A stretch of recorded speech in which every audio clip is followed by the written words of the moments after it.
The night was black as pitch, pierced only by the faint flicker of torches in the village palace. Kunle's heart pounded against his chest like a war drum as he moved silently through the shadows. Each step brought him closer to the cell where his beloved Ife was locked, her fate resting entirely in the hands of ruthless guards who had no mercy for anyone who dared cross the king. He crouched low behind a wall, eyes fixed on the patrolling soldiers, his mind racing with every possibility. One careless movement could end everything. One mistake, and Ife would be lost forever. He had spent months planning this moment, yet the fear gnawed at him like a relentless predator. He had learned the guards' routines, memorized the shifts, and even counted the exact number of steps between each post. Tonight, he could either succeed and save the love of his life, or be captured, and everything they had built would be destroyed. He crept closer to the cell, noticing a lone guard snoring lightly by the door. The key rested just a few inches from his hand. Kunle took a deep breath, steeling himself. He darted forward, snatched the key, and returned to the shadows. His hands shook violently, but he forced them steady. This was the moment he had prepared for. "I'm here. Stay calm," he whispered as he reached Ife. Ife looked at him, eyes wide with fear and disbelief. "Kunle, how? You cannot. It's too dangerous. We will die." "No time to argue," he whispered back, his voice firm but trembling with emotion. "I'll protect you. Stay silent." She followed him, heart pounding, every step echoing with terror. The soldiers were already stirring, the sound of distant torches crunching against gravel sending chills down her spine. Just as they neared the exit, a shout rang through the air. "Stop them!" A spear whistled past Kunle's ear. Without thinking, he pushed Ife forward, shielding her body as another spear flew. Pain exploded in his back and he fell to the ground, breathing in sharp, stinging gasps. "Run!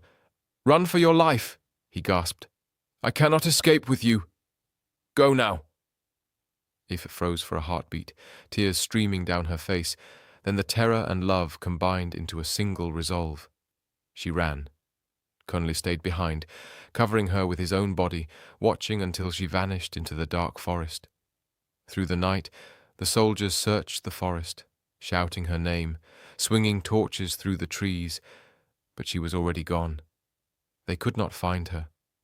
Meanwhile, Ife climbed the highest branches of a giant tree, hiding with nothing but the wind and the shadows. When one determined guard stumbled near her hiding spot, she struck him from above with a wet log, and he collapsed silently. Only then did she dare descend. Months before this night of terror, life had been far simpler, yet heavy with longing and frustration. In the kingdom of Kojumaribi, a beautiful young woman named Ife had lived nearly a decade with her husband, Kunle, without a child. The villagers whispered, and she bore the shame quietly, her heart breaking every time she thought of the future she had imagined. Kunle loved her deeply, refusing to marry another woman, steadfast in his promise. "You are the one my heart chose," he told her countless times, "and no other will ever take your place." Yet the whispers of the villagers had begun to weigh on her soul. One night, unable to sleep, she woke Kunle. "The people mock us," she said quietly. Perhaps it is time to consider another woman. I do not mind polygamy." Kunle's eyes blazed with determination. "Never," he said firmly. "No woman can replace you. In my heart, it will always be you. After you, it is still you." Tears glistened in her eyes as she clutched his hand. "I know, but people are cruel, and I am tired of their ridicule," she whispered. Kunle paused, then leaned closer, whispering a plan that would change their lives forever. Ife's eyes widened in disbelief, but she said nothing, letting him guide every detail. That night, sleep eluded them both, as they lay awake in silent strategizing, Kunle's mind weaving plans with precision, and Ife's heart trembling between fear and hope. Months passed, and finally, Ife became pregnant. Kunle had already spent months researching, traveling secretly to a distant village, learning when and how women were most likely to give birth. He had watched mothers, studied newborns, and memorized patterns. They had no intention of using native doctors. Their plan was carefully orchestrated to ensure that the child would be theirs without interference. On the night of the birth, Kunle executed the final stage. Through shadows and secret paths, he retrieved the child from the village before anyone could notice. By morning, he announced to the villagers that Ife had delivered the baby during the night. Everyone believed him. The couple was celebrated, and joy filled their home. But peace was fleeting. One night, a spirit appeared to Kunle, its voice cold and commanding. "You have stolen a child belonging to the gods of Iluoke. Return it within 7 days, or disaster will befall you and the kingdom." Kunle's heart sank. He told Ife immediately, and fear settled over them like a heavy shroud. They had to act, but the kingdom itself seemed to conspire against them. The following day began with terrible signs in the village. Thunderous rain fell with relentless force while the sun blazed above, destroying the harvest across the land. The king summoned the priest, demanding answers. After consulting the oracle, the priest revealed the truth. A stolen child was in the village. When Kunle and Ife realized the risk, they began secretly preparing to flee. The priest returned with a second, more terrifying revelation. Kunle and Ife were the culprits. The village guards arrived swiftly. Ife and the child were captured. Kunle watched from a hidden distance, heart aching. He could not abandon them. That night he returned, prepared to risk everything to free his wife. Kunle's fingers trembled as he inserted the key into the cell's lock. Every heartbeat was a drum of fear and determination. Ife's wide eyes met his, a mix of hope and panic reflected in them. "I can't believe you're here," she whispered, clutching his arm. "This is madness. We could die." "Shh! No time to argue," Kunle hissed, pulling her silently through the shadows of the palace. Each step was a gamble. Torches flickered in the distance. He could hear the faint shuffle of guards, half aware, half asleep. But one misstep, one careless sound, could be the end. He felt the weight of every second pressing down on him. They were almost at the outer wall when a shout erupted. "They're escaping!" The sound tore through the night, and Kunle pushed Ife forward with all the strength left in him. Spears flew like deadly arrows, one grazing his shoulder, another lodging deep into his back. Pain shot through his body, but he gritted his teeth, ignoring it. His only focus was her safety. "Go, run!" he shouted between gasps, throwing himself to block the next spear aimed at her. "I love you. Live. Survive." Ife hesitated, heart breaking, but the terror in the shouts and the glint of weapons convinced her. She ran, every step fueled by adrenaline and the raw instinct to survive. Kunle stayed behind, covering her escape with every ounce of his strength, even as pain threatened to drag him to the ground. By the time the soldiers realized she was gone, Kunle had already vanished into the darkness of the forest. The guards searched frantically, calling her name through the trees, swinging torches, but she was already gone. She found refuge on a massive tree at the forest's extreme edge, barely daring to breathe. Hours passed, and when a determined guard approached, she struck him with a heavy wet log. The impact was enough. The guard collapsed.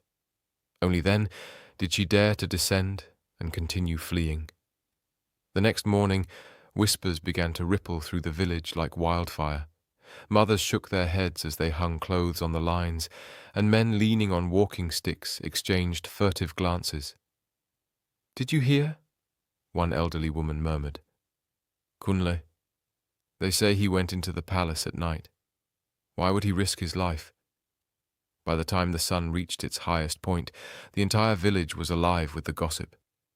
Kunle risked everything, for love, including his life. What a pity, even if he could survive the injuries, he would forever remain in the prison for the rescue action he took, a woman said aloud as she swept the dirt floor of her home. But what became of Ife? And that soldier? He is gone. And on the other hand, Ife had stumbled out from the dense forest, her clothes torn, mud caked on her legs, and body trembling from exhaustion. The thick canopy gave way to open farmland, where the morning sun warmed the freshly tilled earth and small crops swayed gently in the breeze. She paused, catching her breath, her heart still pounding from the relentless escape through the shadows of the forest. A young man emerged from behind a small hut, carrying a simple farming tool. His eyes were sharp but calm, observing her carefully. "Calm, young lady," he said softly. "You look exhausted. Are you lost?" I've took a hesitant step forward. I've been walking for days," she whispered, voice trembling. "I got lost in the forest. I don't know where I am." The man nodded, studying the dirt and bruises on her hands and arms. "Come with me," he said gently. "You need food, water, and rest. There is no danger here." Exhaustion won over caution, and I followed him quietly through the farmland. Every step away from the forest felt like a fragile thread between fear and hope. The man led her to a modest hut, simple but clean, and offered her a seat and a warm bowl of porridge. "My name is Okolu," he said quietly. "I live at the edge of the forest. You need not fear me." If nodded, trembling as she drank slowly. After a long silence, she finally spoke, her words weighted with grief and relief. I do not know how to begin," she said softly. "I lived with Kunle, my husband, for 9 years. We longed for a child, but nothing worked. The villagers whispered and mocked, especially me. Still, he loved me, more than anyone could ever imagine." Her hands shook. "Then danger came upon us. We made a desperate choice to save our future, to grasp a chance at life.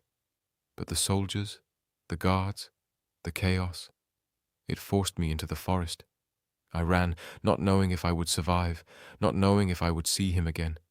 And he could not follow me. He did not survive. He gave his life so I could live." Tears welled in her eyes as she spoke, the raw ache of loss and survival visible in every line of her face. Okolu remained silent, listening, his gaze steady and compassionate. After a pause he spoke, voice low but firm, carrying the weight of his own suffering. "I understand loss," he began. "I loved a woman named Ewatomi for 8 years. She was my life. Every day, every thought, she was the center of my world. But the king took her away from me and married her. He had the power, but I didn't. He had villagers' support, but I didn't. Villagers were happy, the chiefs were full of joy because the king got a new wife. But she did something," Okolu said firmly and paused. Then he continued. "She promised to come to me at night, and for a time, she kept that promise. We found small moments of happiness, secret and fleeting, but precious." His fists clenched at his sides, and he continued. "But one night we were caught. A guard saw us and reported what had happened. I was imprisoned. 8 months of darkness, of isolation, of despair. And when I was finally cast out, exiled, my Iwatomi had been turned into the king's concubine. Her mother became a slave in the palace. Her father was left alone, shamed and punished. All of it happened because of me, because of my love, because of our desire to be together." Okolu lowered his gaze and silence fell between them. "I survived, yes," he whispered, "but survival does not heal the wounds left behind. Every day I carry the faces, the grief, the injustice. Every day I remember the night when my love, my child, my family were torn from me. The pain does not fade. I've listened, silent, feeling the depth of his suffering. The shared grief between them created an unspoken bond, a recognition of what it meant to lose everything one held dear. Your story, it is more terrible than mine," she whispered softly. Okolu shook his head gently. "Perhaps not more terrible, only different. Each of us carries our battles, some hidden, some open. But in the end, what matters is that we survive, that we honor what we have lost, and that we continue forward. That is all we can do." The night deepened, the firelight flickering across their faces. Outside, the forest whispered with the sounds of nocturnal life, the rustle of leaves, distant calls of birds, the gentle sway of crops in the breeze. In the quiet, Ifa felt a strange sense of relief, knowing she was not alone.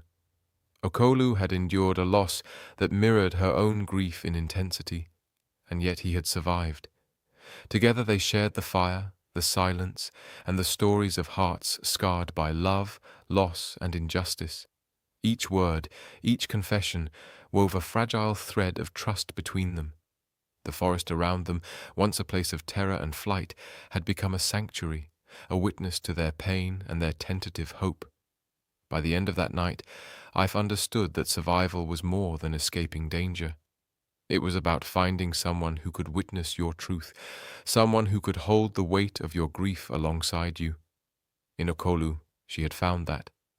And in her story, he found recognition, a reflection of his own suffering, and the quiet beginnings of connection and trust. Days later, after they had regained some stability, Ife confided in Okolu about her ongoing struggle with fertility. One evening, as the fire crackled between them, Okolu asked, "Have you ever wondered the cause of your lack of fertility?" "Yes," Ife admitted, "but it has been different things from different people. I have tried many solutions, but nothing worked." Okolu nodded. "I know an old man, a priest, who will surely know the cause. I assure you, he can provide a real solution." "I will be glad if that works," she replied, hope flickering in her voice. The following day, they visited the old priest together. He listened carefully, examining Ife with discerning eyes.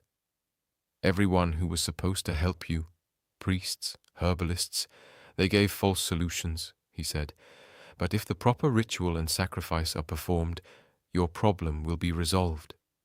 Ife gasped, "Oh my goodness!" She felt a mixture of shock, relief, and fear. Okolu placed a gentle hand on hers. "Do not be afraid," he whispered. "It will be all right." The ritual was performed, the sacrifices made, and in time a sense of balance returned. 10 months later, Ife gave birth to her first child, a healthy, beautiful baby, a living testament to her survival and endurance. Joy filled their small home. The hardships, the grief, the long nights of uncertainty, all seemed to melt away in the warmth of new life. They lived happily together, free from fear, regret, or negative thought, and their story became a shining example of resilience and hope. They remained a living testimony to enduring love, survival, and the miracles that follow faith and courage. And so, as the sun rose over the farmland each day, Ife, Okolu, and their child flourished, the shadows of the past held only as memories, never as chains. If you've been captivated by their journey, don't forget to like, comment, and subscribe to follow more incredible stories like theirs. Share your thoughts below. What would you have done in Ife's place? Your support keeps these stories alive.